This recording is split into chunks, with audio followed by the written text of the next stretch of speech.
तो जैसे हमने पहले भी देखा था, introduction of the micro economic के बारे में पढ़ा था, और मैंने आपको बोला था कि हम एक एक करके कॉन्सेप्ट पढ़ेंगे। तो उसमें से सबसे पहला कॉन्सेप्ट है माइक्रो इकोनॉमिक्स।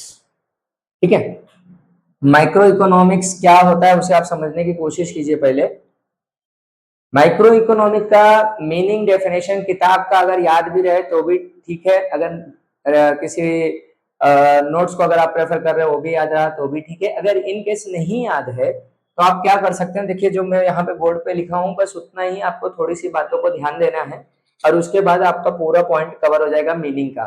तो देखिए मीनिंग का क्या करना है, micro economic is a small part of thing. तो पहली बात तो क्या करता है, स्मॉल पार्ट ऑफ थिंग, ये याद रखना है, ये वर्ड इंपॉर्टेंट है पहले।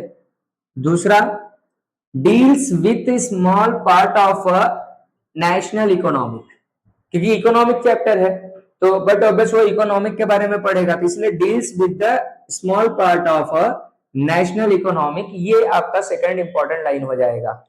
फिर उसके बाद स्मॉल पार्ट बोल रहा है, स्मॉल पार्ट बोल रहा है और माइक्रो है, तो मैं तो बस, और इससे पहले मैंने आपको क्या बताया था कि इंडिविजुअल्स के बारे में, तो जो भी कुछ रहेगा वो क्या रहेगा, इंडिविजुअल्स रहेगा। चाहे वो आप बोल सकते हैं individual industries, individual producer, particular firm, particular income, कोई भी आप वहां पे डिफाइन कर सकते हैं, या इंडिविजुअल या पर्टिकुलर, जैसा आपको वहां पे सुटेबल रहेगा आप वो चीजें वहां पे करके लिख देंगे। मैंने जैसे बोला कि स्मॉल पार्ट और deals with the small part of the national economic, और इंडिविजुअल 1 2 एंड 3, ये 3 को अगर आपने याद रखा, आपका मीनिंग का पार्ट माइक्रो इकोनॉमिक का हो जाएगा, कोई इसमें डिफिकल्टी नहीं आएगा।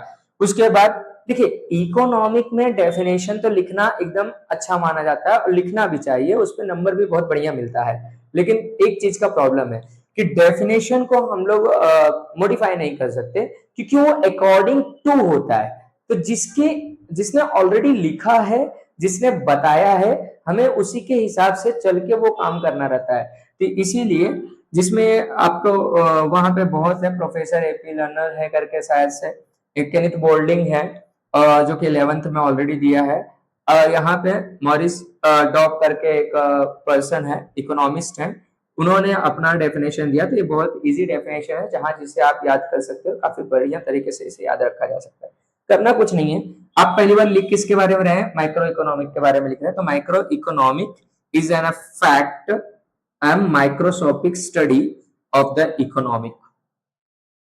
Microeconomics is in fact a microscopic study of the economy। Basically अगर माइक्रोस्कोपिक की मीनिंग अगर आप देखने जाएंगे तो वो क्या होता है, so small as to visible only with the microscope.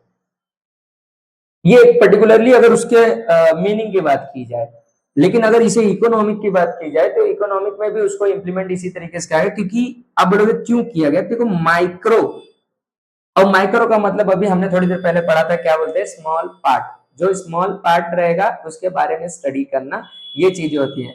तो एंटायरली अगर इन बातों को अगर आप ध्यान में रखोगे तो आपका मीनिंग और डेफिनेशन प्रॉपरली क्लियर हो जाएगा, उसमें कोई इशू नहीं आएगा। मीनिंग और डेफिनेशन के बारे में बात किया ना मैंने अभी, स्कोप के बारे में बात किया ना मैंने अभी कहते हैं फीचर्स के बारे में बात किया, मैं अभी जस्ट मीनिंग और डेफिनेशन के बारे में बात कर रहा हूं। याद रखना, तो micro economics is small part of a thing and micro economics deals with the small part of the national economy and it is a particularly study about the, किसके बारे में स्टडी करता है, individual unit and individual firm, particular house hold etcetera, ये सभी चीजों के बारे में बात करता है। मॉरिस डॉक का द्वारा जो लिखा गया डेफिनेशन है, आप उस डेफिनेशन को क्या कर सकते हैं,